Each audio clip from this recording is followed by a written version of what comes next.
देखिए, किसान पिछले 3 वर्षों से 15 से अधिक ज्ञापन इस शासन प्रशासन को दे चुके हैं। भारतीय किसान संघ के बैनर तले भी दिए, अलग अलग संगठनों के नेतृत्व के अंदर भी किसानों के आदान अनुदान और बीमा क्लेम को लेकर दिए, लेकिन अभी तक शासन प्रशासन गहरी नींद के अंदर सोया हुआ है। किसानों की ओर कोई ध्यान नहीं दे रहा है। इसलिए पिछली 5 तारीख को गुड़ामालानी एसडीएम को गुड़ामालानी के किसानों ने ज्ञापन देकर अंतिम चेतावनी दी थी कि 9 तारीख तक अगर किसानों की तरफ ध्यान नहीं दिया गया तो किसान उग्र आंदोलन करेंगे। और आज आप देख सकते हो, हज़ारों की संख्या के अंदर किसान भाई ट्रैक्टर के साथ साथ अपने औजार, कई कोदाड़ी जई शौकनी के साथ पहुंचे हैं। और भी गांवों से कई किसान भाई आ रहे हैं। आज यहाँ गुड़ामालानी के अंदर किसानों का संगम होगा। गुड़ामालानी के किसान पूरे जिले और राजस्थान प्रदेश के किसानों का नेतृत्व करेंगे, जो किसानों का आदान अनुदान और बीमा। आज जैसे आप यहाँ पहुँचे हो, आज यदि किसानों की बात सरकार ने नहीं मानी तो आगे का क्या विषय रहेगा? आगे आप कहाँ तक जाओगे? देखिए, अगर सबसे पहले तो हमारा जो ये सामने जगह है, यहाँ पर किसान पिछले 20 वर्षों से धरना प्रदर्शन कर रहे थे। सरकारी ज़मीन थी और इस सरकारी ज़मीन पर अब जब किसान आए तो धना सेठों की बिल्डिंगें खड़ी मिली। यहाँ पर सबसे पहले तो प्रशासन को चेतावनी है कि यहाँ किसानों की बैठने की जगह को खाली करे। अगर यहाँ जगह खाली नहीं हुई तो गुड़ामालानी का किसान मजबूरन में, गुड़ामालानी के किसानों के पास पैर रखने के लिए जगह नहीं है। ये देखो, सड़कों पर किसान खड़े हैं।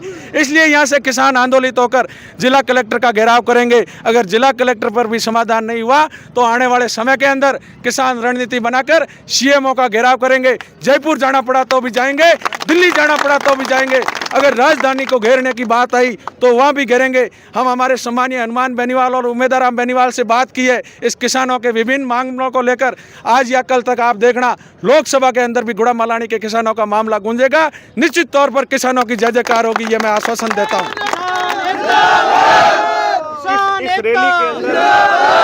इस रैली के अंदर आरएलपी सुप्रीमो हनुमान बेनीवाल ने क्या रखा है? क्या आरएलपी का कोई बड़ा लीडर आएगा? या देखिए, यह रैली किसानों की है। हमारे यहाँ सब संगठन खड़े हैं, आरएलपी, कांग्रेस, भारतीय जनता पार्टी, जो भी हल पे हाथ रखकर खेती किसानी करते हैं वह सारे किसान यहाँ खड़े हैं।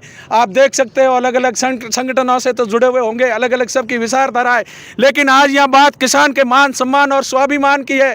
आज यहाँ बात किसान के आत्मसम्मान की है। इसलिए किसान के रूप में सारे यहाँ किसान भाई एकत्रित हुए हैं। निश्चित तौर पर यह अन्नदाताओं का मान और सम्मान बचाएंगे गुड़ामालानी के नौजवान और किसान, ऐसा हमें पूर्ण भरोसा है। आपको क्या लग रहा है, दिल्ली के अंदर किसानों को कई सालों तक रोका गया? देखिए किसान अन्नदाता बहुत मजबूत होते हैं। आपने देखा होगा, उस धरने के अंदर मैं गया था, शाहजहाँपुर बॉर्डर पर मैं 15 दिन रुका था।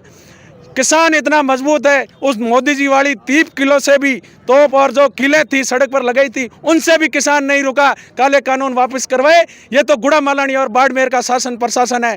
गुड़ामालानी के किसान चुटकी के अंदर प्रशासन से 2-2 हाथ करेंगे और अपना हक और अधिकार लेकर रहेंगे। कितने ट्रैक्टर, कितने लोग यहाँ पहुँच रहे हैं? देखिए, ये तो आप बता दो ना। किसानों का बहुत सारा हुजूम है, मेरे बताने की आवश्यकता नहीं है। आप देख लो, कम से कम 400 से 500 ट्रैक्टर आ गए हैं और भी किसान आ रहे हैं। अब देखना, घंटा भर के अंदर इस गुड़ामालानी उपखंड कार्यालय, तहसील कार्यालय के आगे पैर रखने तक की जगह नहीं मिलेगी। ऐसा किसानों के अंदर इस बार जोश और उत्साह है। निश्चित तौर पर अन्नदाता दुखी होकर पिछले 4 वर्षों से जब किसान है, इनका मान और सम्मान, इनके हक और अधिकार पर कुठाराघात करने का प्रयास कर रही थी, तब अब किसान जगा है। और निश्चित तौर पर जो मालानी की धरती से क्रांति आई है, ये राजस्थान के अंदर एक नया तूफान पैदा करेगी।